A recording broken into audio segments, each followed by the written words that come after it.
Olá a todos, bem-vindos ao canal. O tema dessa mensagem é o Rio do Éden. Hoje, vamos explorar alguns versículos do livro de Gênesis e refletir sobre suas interpretações. Vamos começar nossa jornada pelo segundo capítulo desse livro. Gênesis capítulo 2 versículos 8 e 9. Então plantou o Senhor Deus um jardim, da banda do Oriente, no Éden, e pôs ali o homem que tinha formado. E o Senhor Deus fez brotar da terra toda a qualidade de árvores agradáveis à vista e boas para a comida, bem como a árvore da vida no meio do jardim, e a árvore do conhecimento do bem e do mal. A geografia do Éden, com seu jardim e as regiões circundantes, sofreu uma transformação significativa devido ao dilúvio que Deus trouxe à terra na época de Noé.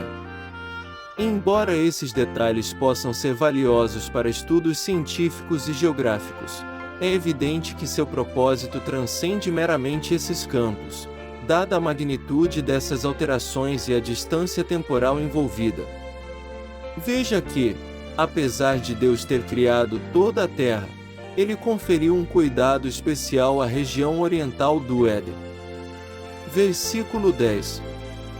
E saía um rio do Éden para regar o jardim, e dali se dividia e se tornava em 4 braços. Note que o rio fluía do Éden com o propósito de regar o jardim, o lugar particular de Deus, reservado para os obedientes à palavra dele. No entanto, perceba que ao atravessar o jardim, o rio se dividia em 4 braços, irrigando outras partes do Éden. Assim, não apenas Deus criou de forma distinta esse jardim localizado no oriente do Éden, como também determinou um rio para regá-lo. Versículo 11. O nome do primeiro é Pison, este é o que rodeia toda a terra de Havilá, onde há ouro. Como houve um dilúvio no período de Noé, a geografia local mudou drasticamente. Por isso existem debates sobre qual rio o Pison poderia representar. Há quem acredite que possa ser um rio da Armênia, ou seja, na parte mais norte de Israel, ou o rio Ganges da Índia, no oriente de Israel. Havilá é o nome de um dos filhos de Cuxi, e Cuxi foi filho de Cã, que foi justamente o filho amaldiçoado por Noé.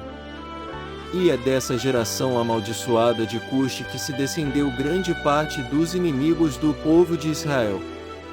Mas veja que, embora no jardim existissem belezas, mantimentos e a presença de Deus, é fora do jardim que apareciam o ouro e as riquezas que os homens costumam procurar. Versículo 12. E o ouro dessa terra é bom, ali há o bdélio, e a pedra de berilo. Veja que o ouro e as pedras preciosas, que são riquezas desejadas pelos homens, estavam fora do jardim. Versículo 13. O nome do segundo rio é Gion, este é o que rodeia toda a terra de Cuxi. O historiador Flávio Joséfo identifica o rio Gion como sendo o rio Nilo. Caso seja, então, na geografia pós-dilúvio, esse rio passaria no Egito, bem perto de Israel. Como eu disse anteriormente, Cuxi foi filho de Cã, o filho amaldiçoado por Noé. É dessa descendência que vieram muitos dos inimigos de Israel e algumas das nações vizinhas a Israel. Egito, do rio Nilo, foi mais uma das nações que maltrataram o povo de Israel. Versículo 14. O nome do terceiro rio é Tigre, este é o que corre pelo oriente da Assíria. E o quarto rio é o Eufrates. Eis aqui a menção da Assíria, outro povo que perseguiu os judeus. Outro rio mencionado aqui é o Eufrates, que atualmente percorre a Turquia, a Síria e o Iraque, todas nações árabes, e todas elas mantêm relacionamentos difíceis com Israel. Ao reunirmos todas essas informações, percebemos que esses rios parecem apontar justamente para as regiões aos arredores de Israel e para territórios de nações que lutaram contra o povo escolhido por Deus.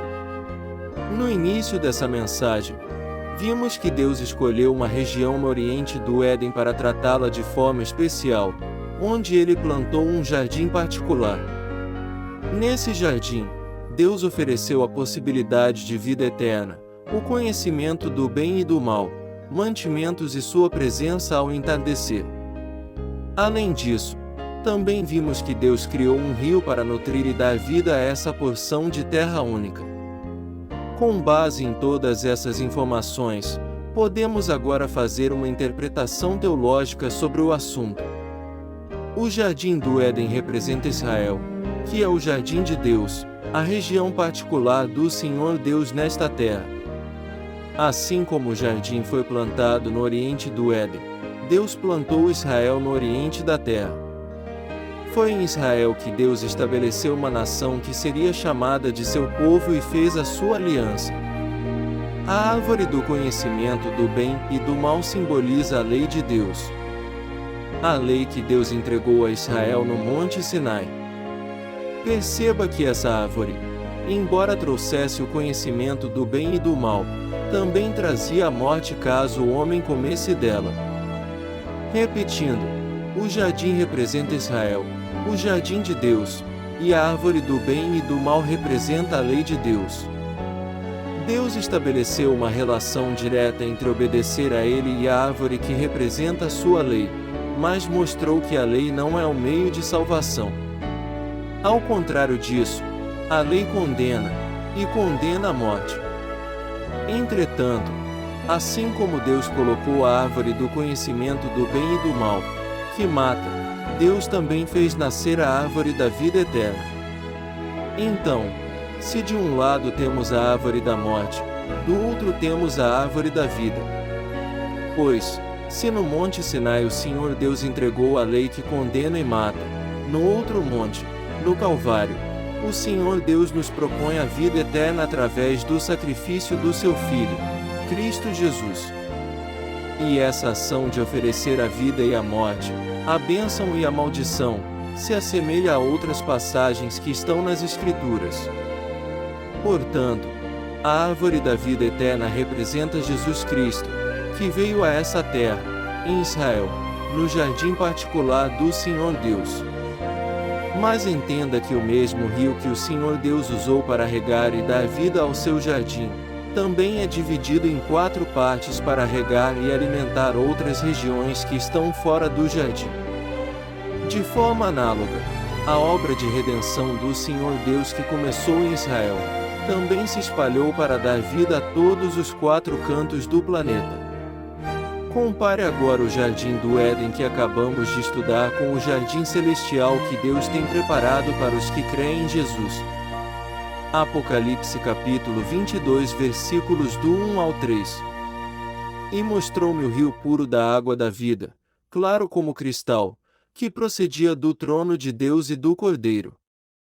No meio da sua praça, e de um e de outro lado do rio, estava a árvore da vida, que produz 12 frutos, dando seu fruto de mês em mês, e as folhas da árvore são para a saúde das nações. E ali nunca mais haverá maldição contra alguém, e nela estará o trono de Deus e do Cordeiro, e os seus servos o servirão. Versículos 14 e 15. Bem-aventurados aqueles que guardam os seus mandamentos, para que tenham direito à árvore da vida, e possam entrar na cidade pelas portas. Mas ficarão de fora os cães e os feiticeiros, e os que se prostituem, e os homicidas, e os idólatras, e qualquer que ama e comete a mentira. Agora lerei novamente o versículo 15, porém numa interpretação mais moderna, para facilitar o entendimento. Mas fora da cidade estão os que cometem pecados nojentos, os feiticeiros, os imorais e os assassinos, os que adoram ídolos e os que gostam de mentir por palavras e ações. Busque ao Senhor enquanto pode. Se puder, compartilhe este vídeo. E caso queira ajudar este projeto, doe qualquer valor para o endereço de e-mail abaixo. Obrigado e fique com Deus.